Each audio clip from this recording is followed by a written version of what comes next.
শুকর আদায় করি আলহামদুলিল্লাহ। মুহতারাম হাজিরিন, এই মাসটা হলো শাবান মাস। দুই একদিন করে আমাদের সামনে রমজান মাস হাজির হয়ে যাবে। অত্যন্ত ফজিলতপূর্ণ মাস, দামি একটা মাস, বরকতময় মাস, রহমতের মাস। সেই মাস হলো রমজান মুবারক মাস। এই শাবান মাস হলো নবীজির মাস।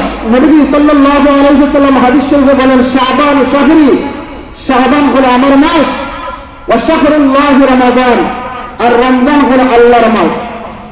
এই শাবান মাস থেকে আমাদেরকে রমজান মাসের জন্য প্রস্তুত নেওয়া।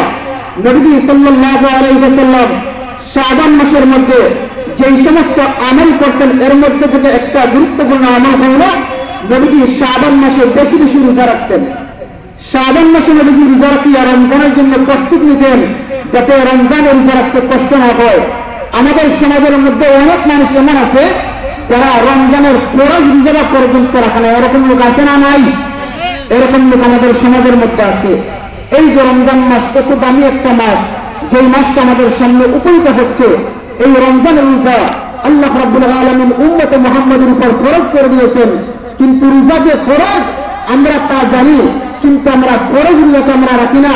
ফরজ রোজা আমরা সারতে একটা বার দুটাবিদ পর্যন্ত করি না।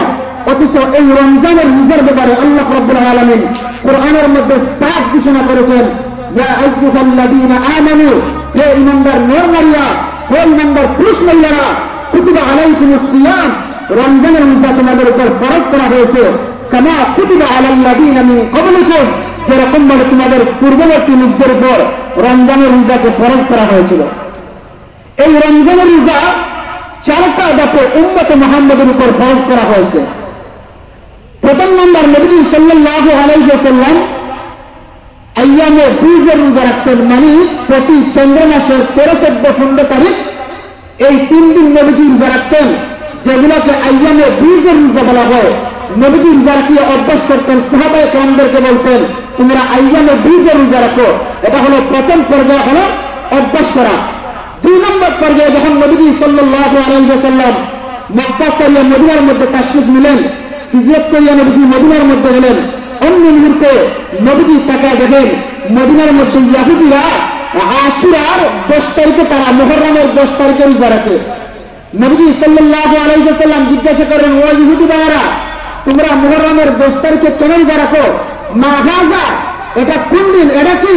তারা ডাক দেখো, হাযা ইয়াউমুন সালিহ, এটা হলো বড় দামি দিন, যেই দিনে হযরত